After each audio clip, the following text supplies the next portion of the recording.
Thank you, Senator Blackburn. Senator Moreno. Well, thank you. I didn't see that pattern coming. That's good. Thank you for this hearing. It's obviously very, very important and very topical. I'll start with you, Dimitri, because I'm not gonna take a swing at your last name. So I'll just call you Dimitri. We're gonna make it informal. I will call you by your first name, so you can call me Bernie. In the 1920s, would it surprise you that there was people saying machines will devour man? I believe they were called cars. Right, exactly. And in the 1950s, an MIT professor did a study that said that basically we're stumbling into the automation era and all workers will be replaced. Does that sound familiar as well? Absolutely. In the 1980s, there's a book written, The Robot is After Your Job. Does that sound familiar as well?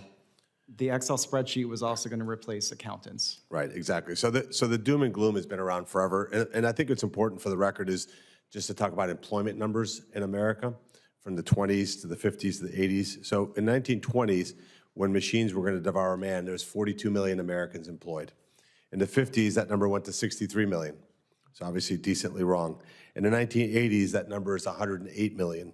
In the 90s, with the internet, that was going to replace all retail businesses. There was no point in being in retail. I remember that being in the car business because the internet was just going to completely disintermediate everybody.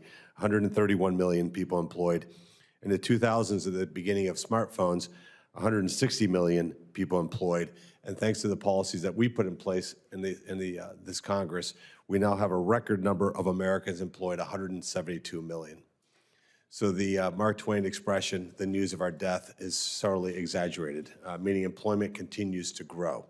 Now, with that said, I think what we can all agree on, I want to get your thought. I'll start with you, Brittany. Sorry, because there's no way I'm taking a shot at your name either. On what is different about this period of time from your point of view with the introduction of AI versus what I've just laid out? Thank you for the question, Senator. There's an incredible story about Albert Einstein riding on a train, back in the day, and the conductor's coming through stamping tickets, and he sees Einstein scrambling, looking for his ticket, and he looks up and says, "Mr. Einstein, it's okay. I trust that you bought a ticket. I know who you are." Continues on his way, sees Einstein still scrambling on the floor, goes back and says, Mr. Einstein, truly, it's fine. I know who you are. I know that you bought a ticket. And Albert Einstein looks at him and says, "Thank you, sir. I also know who I am. What I don't know is where I'm going." And I think that story really gets at the heart of what you're mentioning, which is ultimately what we need to be doing now is partnering with industry to define what that compelling vision and that roadmap is. And that's what I do every single day on the ground at Siemens with my customers, is partnering with them to define what are the actual business outcomes that you're trying to achieve, and how can we fully channel these industrial AI solutions and applications towards achieving that outcome. So to answer your question, I truly believe that what's interesting and new about this technology is that we have the ability to explicitly help specific business outcomes. Thank you. Yeah, and obviously productivity improvements is key, and I think the expression's been used, you're not going to lose your job to AI, but you may lose your job to somebody who uses AI. And Dr. Shelton, I'll kind of shift to you on this part of the questioning. Part of what I see as a worry is that this is moving much faster than these other rollouts, right? So this is definitely at a speed which we're not used to. And what I worry about is our institutions that train people, are they prepared for the speed? What are your thoughts on that?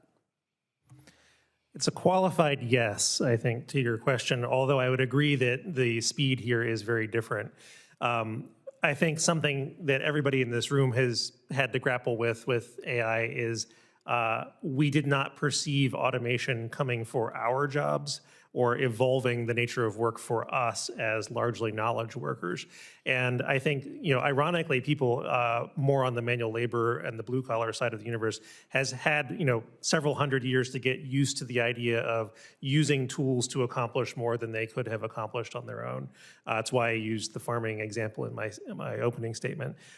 Those of us who deal primarily on the knowledge side of the universe have not had options to deploy autonomous agents until the last, let's call it 6 months. to go off and do portions of the tasks that we're using them for, not to do the job per se, but to do a subcomponent of it. So I think all of us who are on the more knowledge end of the economy are going to have to evolve very rapidly to start understanding our job as managing fleets of autonomous workers who are working on our behalf, as opposed to doing that work ourselves. And that is quite different. From a university standpoint, I think there's going to be a rapid pivot back to the liberal arts. This is something that my wife, who's an English professor, likes to remind me with some rapidity, is she's known all along that it was all about talking. And I have to concede that that's probably looking like it's going to be the case over the next 20 years. All right, thank you. Thank you, Senator Moreno. Senator Hickenlooper, you're recognized.